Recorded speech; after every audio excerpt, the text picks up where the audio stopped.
Mungkin survei masih terlalu dini, tapi sebenarnya seberapa penting posisi survei bagi sebuah perhelatan demokrasi? Kalau memang deket-deket hari H, memang pasti sangat penting. Tapi kalau sejauh ini apa yang menjadi urgensi dari sebuah survei ini? Tidak ada sebuah riset, sebuah survei yang sifatnya terlalu dini. Bahkan semakin dini semakin bagus. Kalau kita mau mengingat ya, seminggu pasca pilihan presiden 2019 kemarin, seminggu kemudian sudah ada hasil survei untuk 2024 gitu.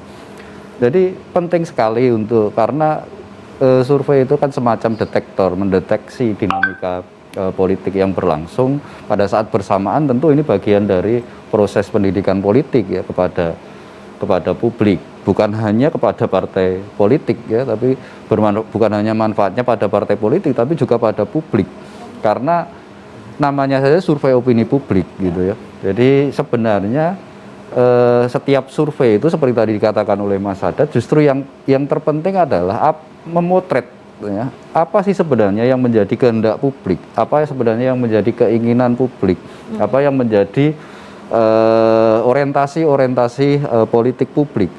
Ini yang tidak bisa ditunggu nanti saja menjelang pemilu, nanti saja menjelang coblosan, tidak bisa. Itu harus dimulai dari sekarang. Itu ya, karena ya. sudah berubah pendekatan tadi dari kampanye menuju marketing politik tadi. Jadi itu yang harus dipahami, bahwa survei itu bukan hanya persoalan elektabilitas, akseptabilitas dan popularitas, bukan hanya persoalan itu. Justru ketika semakin lambat memetakan, semakin lambat mendeteksi gitu ya, maka akan bisa terjadi kekeliruan dalam melakukan analisis juga eksekusi di lapangan. Itu yang harus dipahami. Nah, ini menarik juga apa yang kemudian dilakukan oleh teman-teman partai, khususnya Gerindra, Mas Sadat, untuk kemudian road to 2024. Karena seperti tadi dikatakan, ini kan harus bisa memotret apa yang menjadi keinginan masyarakat. Apa yang dilakukan oleh teman-teman Gerindra? Kita sangat terbantu ya oleh beberapa organisasi sayap ya, yang memang mereka itu bersentuhan langsung dengan segmentasi masyarakat tertentu. Dari kelompok milenial misalnya, anak-anak muda kita punya ORSAP namanya TIDAR atau Tunas Indonesia Raya. Kemudian dari kaum perempuan kita punya Perempuan Indonesia Raya, sehingga mereka lebih leluasa melakukan penetrasi bertemu dengan segmen masyarakat tertentu.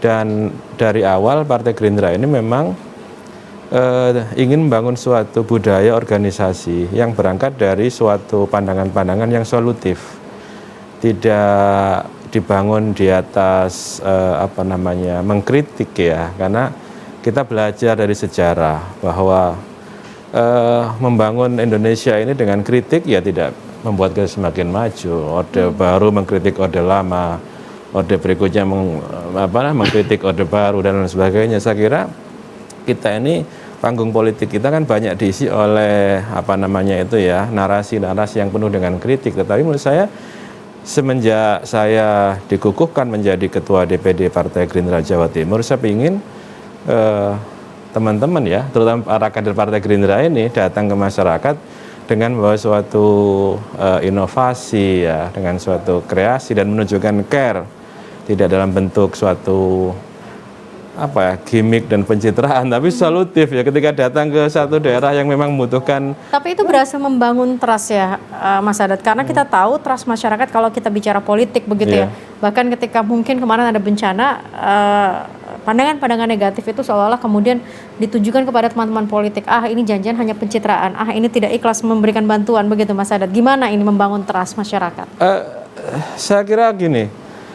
Ketika kita bisa petakan ya, bisa deteksi sebenarnya mana yang nuansanya itu pencitraan, mana yang